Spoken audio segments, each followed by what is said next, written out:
Good morning and welcome to the July installment of Breakaway Funding's educational webinar series. Again, the most important question is, how are you going to reduce the risk of dilution?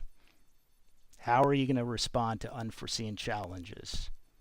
How are you going to increase customer demand faster than you use capital? How are you going to raise follow-on capital if necessary and not leave investors caught having to put in even more money? So before we go into open discussion, if you haven't put questions in now, please do so. Again, we're looking for a theme. If we're going to have a good discussion here, the theme is, where did things break down and why? So let's do a quick recap. 6 points that we've been getting at here. Number one, prepare that due diligence binder, create a deal room, and by the way, Keiretsu Forum and a lot of angel investment groups right now use Proceeder, and put everything you can that's going to help the investors move faster in that deal room. Prepare all your written answers to probable questions unique to you and your company before you engage with investors. Get feedback from seasoned investors and experts about, well, what really is the concern underlying that question. Build your preemptive answers into the concerns, about those concerns, into your presentation. Establish written, documented customer demand, even if it's contingent and conditional, before raising capital. And then remember, at the root of most all questions is this: how are you going to reduce the risk of dilution? How are you going to move the company forward faster when you run into the unexpected? Which brings us to open discussion. What about your company and your current status are the most likely underlying concerns to address in due diligence? What strategic alternatives can you use to reduce risk?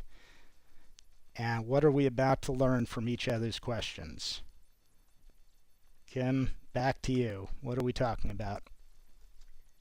Well, Michael, thank you so much. That was really informative. In fact, we've got a couple of questions right now, and then there are a theme of questions that really drill down to what is identifying the concern under the question. So first of all, I wanted to report back that thank you for all of you who indicated whether or not you were an investor or an entrepreneur raising capital. So pretty heavily slanted towards companies raising capital. So about 90% of the participants online today are raising capital. So great information for them. Michael, the first question here. Let's talk about what is an acceptable response for the question, how will you reduce the risk of dilution? Is there such a thing? Well, it would be a set of different things, but my first response to that is, how much interest from customers can you show? And my second response would be, is there a faster way that reduces less capital? Let me give you one other example I might have mentioned but I don't think I did when I was talking about lessons up front. It was somebody that I worked with who was very successful, very young, raised lots of money, taking companies public, and his customary way of dealing with things was, I am going to be able to raise more capital. Well, what if you can't raise more capital? So what happened was this person ran into a series of mini crises instead of finding ways to grow the company on less capital. So that's an example which leads to this answer, which is, come up with several ways to build the company out of your garage, bootstrapped, and then show the investor those ways so they know what your fallback plan is. I think a slight variation of that theme would be, let's say, what happens if you don't raise any capital? Who are you going to have to lay off? And a slight variation of that theme is, are you going to go the distance on your own with no capital? So it's a long-winded response to to the question, but the simple answer is show me 5 different alternative approaches you think you can use.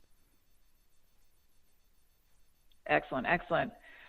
Going back to your suggestion to create a list of questions to be able to respond to, would you suggest that business owners or entrepreneurs include in part of the due diligence a Q&A, or just to keep that more as a reference for conversational meetings? Well, both. I mean, generally speaking, all investor presentations have 50% of the time allotted to Q&A, or certainly 30%. So you're not going to need to suggest the questions for Q&A. They're going to be there. You just need to anticipate what they're going to be in advance. Does that answer the question? Okay. Yeah. Just I didn't. Just kind of a curious in terms of should you list the most like FAQs or the top 10 questions we know we're going to get, and here's how we respond to them. But I would say not. I would say not to put it up as a slide, but the act of having it ready will allow you to weave it into your discussion. Okay, excellent. A couple of questions related to intellectual property. So how would you interpret this question, or the concern behind this question? What reserves do you have for IP protection or prosecution? That seems kind of grim, but what reserves do you have for IP protection or prosecution? What's the question or concern behind that? Well, it's 2 things. One is, do you recognize how expensive it is in terms of your use of proceeds to actually deal with intellectual property if it's challenged? But really, if I hear that question, what I'm hearing is, do you realize that IP is not an end-all and be-all? Is there another way? Should your strategy be, how fast can you take this to market and build customer adoption, even if your IP becomes meaningless? So that's how I would interpret that question. If your IP is proprietary, in other words, it's the company's kind of secret sauce, and the company will not be filing for a patent. Not sure why they wouldn't do that, but if they chose not to, how long before someone else might attempt to file? That's kind of the and that would be basically the question is, you're dealing with something that's uncontrollable. You're dealing with an unknown. So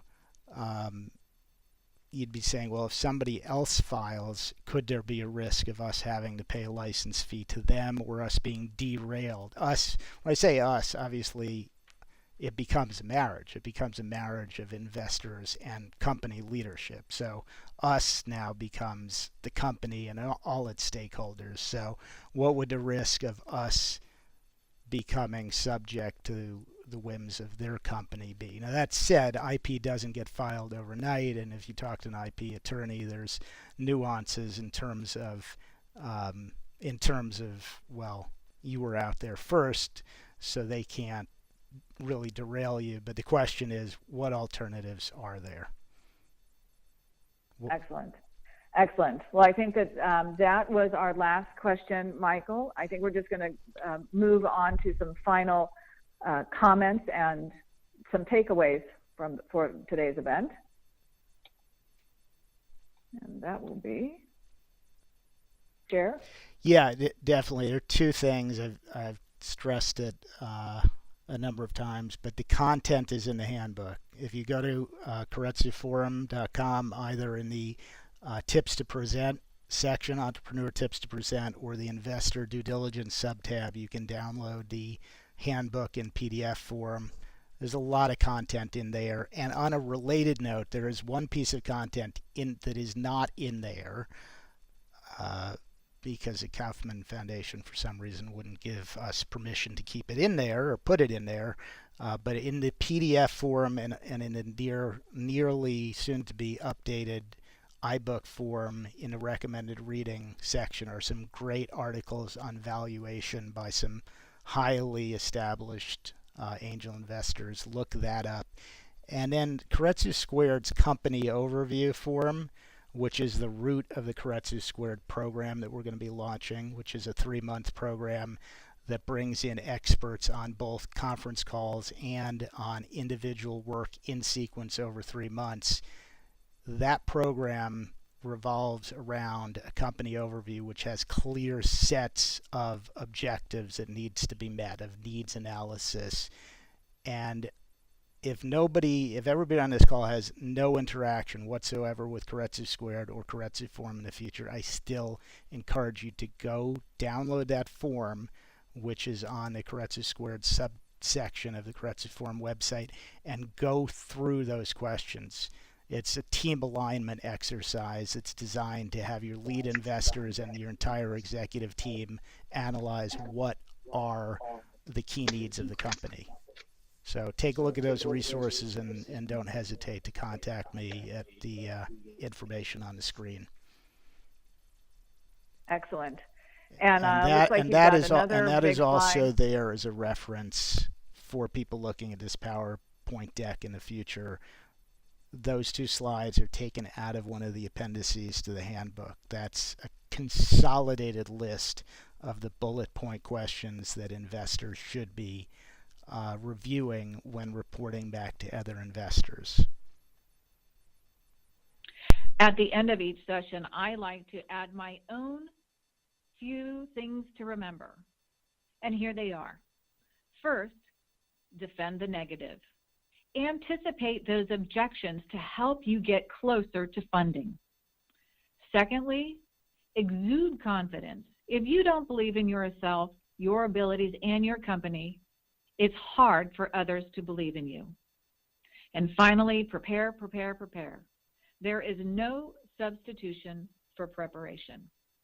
And for those of you who missed our May webinar, How to Pitch Your Deal to Investors, presented by Che Voigt of the North Bay Angels, I encourage you to review it at breakawayfunding.com/events/video and audio library. Again, breakawayfunding.com/events/video and audio library. This presentation dovetails nicely into Michael's comments about the 2-part due diligence, investor presentation, and other due diligence materials. And speaking of Michael, I would like to take a moment again to thank him for sharing with us the framework and the importance of due diligence. And truly, what are the real concerns behind prospective investor questions? If you have any additional questions for Michael, his contact information is available in this presentation. We will be sending you the post-webinar link of today's session so you may review it at your leisure. We will also be sending you a brief survey. We appreciate your efforts to get this back to us. We invite you to other upcoming events, including August 27th at 11 a.m., where we will have Simon Inman, attorney with Carl Mackey Power Ross LLP, who will be talking to us about developing our exit strategies. And as Michael indicated, it'll be the first or second question any investor may ask you, so having the appropriate answer that doesn't include IPO is imperative. Then on September 24th, again at 11 o'clock, we'll have Sam Guzik, founder of Guzik & Associates Law Office, who will be talking to us about the proposed act known as Main Street Growth Act. The Main Street Growth Act is the creation of a new exchange, like the New York Stock Exchange, that will be created to promote the liquidity of venture securities, basically a means through which your investors can buy and sell private placement investments. We want to thank you again for joining us today, and we look forward to seeing you again next time.